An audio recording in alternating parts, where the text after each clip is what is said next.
El comando solevación crea un sólido o un objeto de malla a partir de perfiles de curva 2D que sirven de secciones transversales. AutoCAD crea el sólido o la malla en el espacio que hay entre dichas secciones. También es posible utilizar alguna línea, spline o polilínea como trayectoria para la solevación. Igual que el barrido, si las secciones transversales son curvas cerradas, el resultado será un sólido. Si son curvas abiertas, el resultado será un objeto de malla.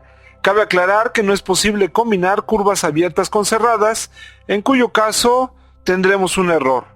Iniciemos Solevar, escogiéndolo del botón correspondiente del centro de controles, y observemos que la ventana de comandos nos solicita los objetos 2D que van a servir como secciones transversales.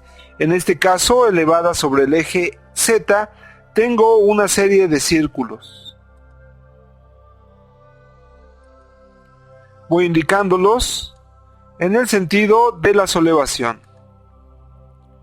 Concluyo la designación con Enter y utilizo la opción del menú predeterminada, que es utilizar solo secciones transversales. Es decir, no voy a indicar ningún objeto que sirva de trayectoria.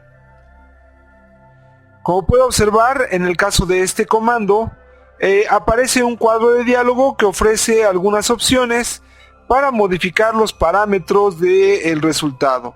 Por ejemplo, la superficie que se crea con el sólido entre las secciones transversales puede ser reglada o bien puede tener un ajuste suave. A su vez, podemos indicar algunos ángulos de inclinación iniciales y finales para modificar el resultado.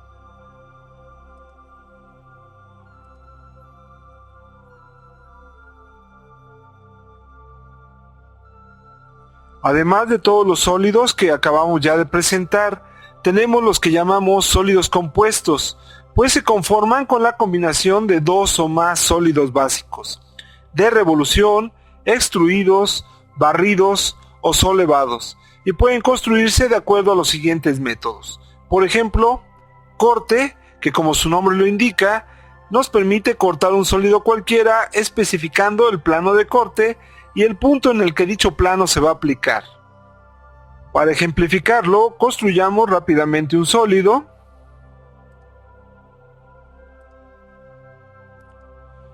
Y utilicemos el comando corte.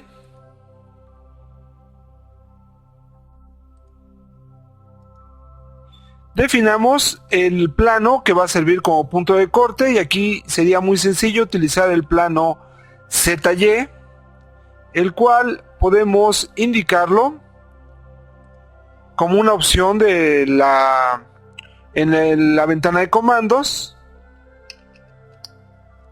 y después el punto en el que el plano ZY va a cortar. Si dejamos ambos lados del sólido presentes, entonces podremos separar el sólido, con lo que tendremos dos sólidos distintos.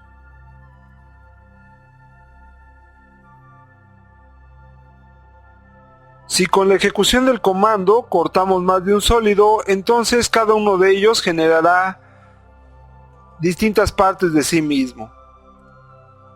Voy a iniciar, voy a escoger los dos que además están ocupando el mismo espacio. Vamos a utilizar un plano de corte ZX y definamos el punto en donde se va a aplicar el plano.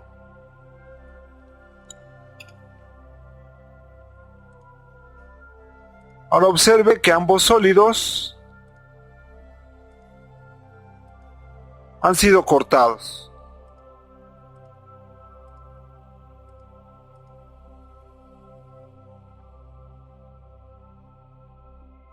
Interferencia crea un sólido a partir de la comprobación del volumen común de dos o más sólidos sobrepuestos. Al ejecutar el comando, lo que debemos hacer es indicar los sólidos que intervienen y después seleccionar la opción predeterminada de la ventana de comandos, que es comprobar. Aparece un cuadro de diálogo, además que en el área de trabajo se resalta el volumen que se genera con la interferencia de ambos sólidos. Si yo desactivo esta casilla de verificación, el volumen común se convierte a su vez en un sólido nuevo.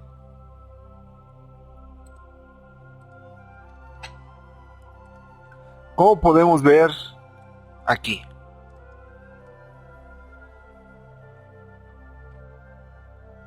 Intersección funciona del mismo modo que interferencia, es decir, también genera un nuevo sólido a partir del volumen común de dos o más sólidos. La diferencia de este comando es que los sólidos que dan origen al nuevo sólido desaparecen.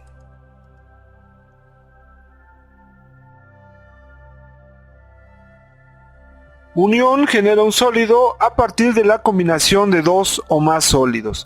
Así de simple. En pantalla tengo un sólido de revolución y tengo un cilindro. Al iniciar el comando, simplemente debo designar los objetos o los sólidos que deseo unir. Al acabar la designación, ahora los objetos son una sola entidad.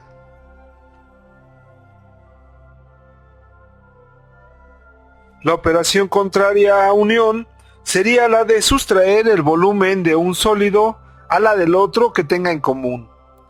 Por tanto, inicio el comando, indicamos primero el sólido y después el sólido cuya área en común se va a sustraer. Al terminar la designación de objetos, la sustracción se lleva a efecto. El menú Modificar, Editar sólidos, tiene una larga lista de opciones que podemos aplicar a los objetos de este tipo, algunas de las cuales ya hemos mencionado, como unión, diferencia e intersección. Sin embargo, antes de entrar al resto de estas opciones, debemos mencionar algunas peculiaridades de la edición por pinzamientos que presentan los objetos sólidos. Al seleccionar un sólido, observe que los pinzamientos tienen ahora algunas variantes respecto a los que veíamos cuando estábamos trabajando con objetos en dos dimensiones. Los objetos triangulares permiten modificar con el cursor las caras.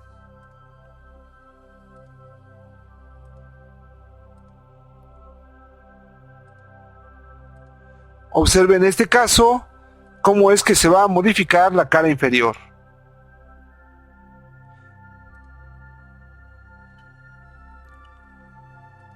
Los pinzamientos rectangulares modifican la escala del objeto.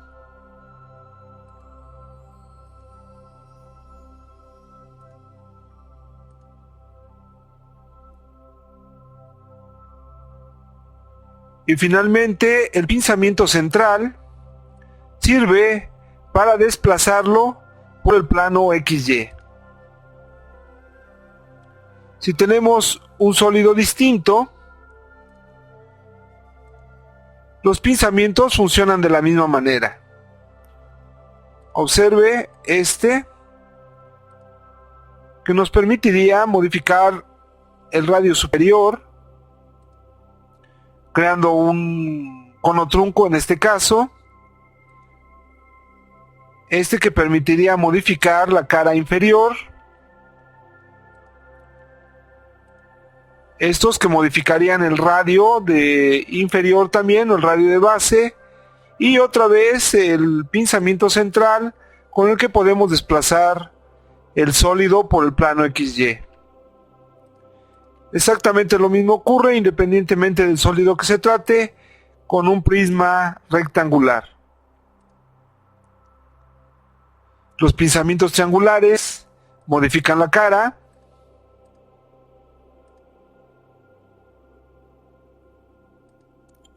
Los pinzamientos rectangulares que están en las esquinas modifican la escala. Y el central nos permite desplazarlo por el plano tradicional. Ahora veamos los comandos de edición de objetos que están en el menú que acabamos de observar.